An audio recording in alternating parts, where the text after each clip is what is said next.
കൈക്കൂലി കേസിൽ പ്രതിയായ തൊടുപുഴ നഗരസഭാ ചെയർമാൻ സനീഷ് ജോർജ് രാജിവെക്കണമെന്നാവശ്യപ്പെട്ട് പ്രതിഷേധം കടുപ്പിക്കുകയാണ് പ്രതിപക്ഷം. നഗരസഭയിലെ സേവനങ്ങൾക്ക് പലരിൽ നിന്നായി ചെയർമാൻ കൈക്കൂലി വാങ്ങിയെന്നും പ്രതിപക്ഷം ആരോപിച്ചു. അതിനിടെ CPIM കൂടി ആവശ്യപ്പെട്ടതിന്റെ അടിസ്ഥാനത്തിൽ സനീഷ് ജോർജ് ഇന്ന് രാജിവെച്ചേക്കുമെന്നാണ് സൂചന. സ്വകാര്യ സ്കൂളിന്റെ ഫിറ്റ്നസ് സർട്ടിഫിക്കറ്റിനായി 1 ലക്ഷം രൂപ കൈക്കൂലി വാങ്ങിയ അസിസ്റ്റന്റ് എഞ്ചിനീയർ കഴിഞ്ഞ ദിവസം വിജിലൻസിന്റെ പിടിയിലായിരുന്നു. ഈ കേസിൽ 2ാം പ്രതിയാണ് നഗരസഭാ ചെയർമാൻ സനീഷ് ജോർജ്. കൈക്കൂലി നൽകാൻ ആവശ്യപ്പെട്ടത് ചെയർമാനാണെന്നായിരുന്നു പരാതിക്കാരുടെ മൊഴി. ഇതിന് പിന്നാലെയാണ് ചെയർമാന്റെ രാജി ആവശ്യവുമായി പ്രതിപക്ഷം രംഗത്തെത്തിയത്. കൈക്കൂലി കേസിൽ 2ാം പ്രതിയായിട്ട് അദ്ദേഹത്തെ കക്ഷി ചേർത്തിട്ടുണ്ട്. ആ കക്ഷി ചേർത്തിരിക്കുന്ന പശ്ചാത്തലത്തിൽ അദ്ദേഹത്തിന് ഇനി നഗരസഭാ ചെയർമാനായിട്ടിരുന്ന് പ്രവർത്തിക്കാൻ ഒരു കാരണവശാലും ധാർമ്മികമായോ മറ്റൊരു രീതിയിലും അവകാശമില്ല.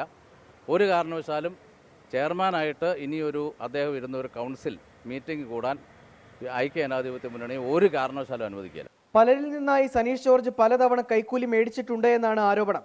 നഗരസഭയിലെ ക്രമക്കേടുകൾ കണ്ടെത്തി നേരത്തെ ചെയർമാനെ അറിയിച്ചിട്ടും നടപടിയെടുത്തില്ലെന്നും ആരോപണമുണ്ട്. വരുന്ന ആളുകളെ പിടിച്ചു പറിക്കുന്ന രീതിയിലുള്ളൊരു ഉദ്യോഗസ്ഥന് അഴിമതി നടത്തണമെങ്കിൽ ആരുടെയെങ്കിലും സംരക്ഷണം ഇല്ലാണ്ട് സാധിക്കില്ല.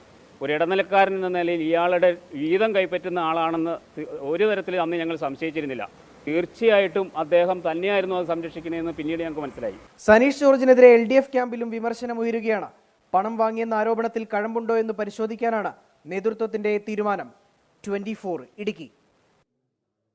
ലോകത്തെവിടെയായാലും ഏത് സമയത്തും 24 വാർത്തകളും ഓഗ്മെന്റഡ് റിയാലിറ്റി പാക്കേജുകളും എക്സ്പ്ലെയിനറുകളും വിശദമായി കാണാൻ ഞങ്ങളുടെ YouTube ചാനൽ നിങ്ങൾക്ക് സബ്സ്ക്രൈബ് ചെയ്യാം.